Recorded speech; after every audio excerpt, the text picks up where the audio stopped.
अर्कालाई प्रेम गर्ने। तपाईँ र मैले एक अर्कालाई प्रेम गर्नै पर्छ। भनेको मतलब यो स्वार्थी प्रेम होइन। तपाईलाई केही कुराको आवश्यकता पर्यो अथवा तपाईले पैसाको आवश्यकता पर्यो अथवा तपाईले घरमा आवश्यकता भएका कुरा चाहिँ तपाईले अर्को घरमा देख्नुभयो र त्यो कुरा तपाईले ल्याउन चाहनुहुन्छ। त्यसको लागि तपाईले एक अर्कालाई चाहिँ वास्ता गरेको, माया गरेको त्यो गर्नुहुन्छ भनेको एउटा स्वार्थपूर्ण प्रेम। त्यो चाहिँ स्वार्थपूर्ण प्रेम।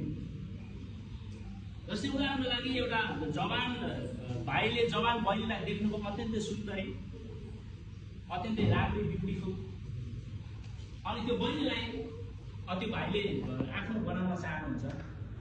अनि त्यो प्रेम, त्यो स्वार्थपूर्ण प्रेम। हामी मानवले गर्ने सबै स्वार्थी प्रेम, हामी स्वार्थपूर्ण प्रेम गर्छौँ। तर यो अहिले मैले जुन प्रेमको विषयमा कुरा गर्दैछु यो चाहिँ निस्वार्थ प्रेम र ईश्वरीय प्रेमको विषयमा कुरा गरिरहेको छु। हामीले निस्वार्थ प्रेम गर्नुपर्छ एकअर्कालाई। हामी धेरैचोटि भन्छौँ नि, प्रभु म तपाईँलाई प्रेम गर्छु, प्रार्थना गर्दा नि भन्छ प्रभु म तपाईँलाई प्रेम गर्छु। अरू बेलाले भन्छ प्रभु म तपाईँलाई प्रेम गर्छु, म मेरो सारा हृदयले प्रेम गर्छु भनेर भन्छ। म पनि भन्छु। सायद यहाँ हुने कोही पनि हुनुहुन्न जसले प्रभु म तपाईँलाई प्रेम गर्दिनँ भनेर कसैले पनि भन्नुहुन्छ। सबैले भन्नुहुन्छ। कोही हुनुहुन्छ म प्रभु तपाईँलाई प्रेम गर्दिनँ भनेर कहिले के भन्छ भन्नुभएको, अथवा म प्रभु तपाईँलाई प्रेम गर्छु भनेर कहिले तपाईँले भन्नुभएको छैन। कोही हुनुहुन्छ? सायद कोही पनि हुनु। तपाईँ हामी सबैजनाले भन्छौँ प्रभु म तपाईँलाई प्रेम गर्छु भनेर भन्छौँ। तर अब प्रभुको वचनले तपाईँलाई के भन्छ?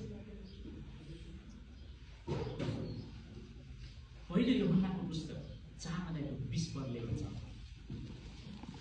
तपाईँ पढ्न सक्नुहुन्छ। पहिलो यूहन्नाको पुस्तक 4:20। कसैले पाउनुभयो भने तपाईँले मजाले पढ्न सक्नुहुन्छ त्यो स्वरमा।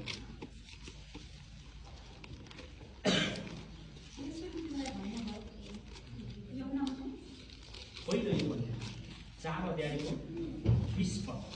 यदि कसैले म परमेश्वरलाई प्रेम गर्छु भन्छ तर आफ्नो भाइलाई घृणा गर्छ भने त्यो झुटो हो।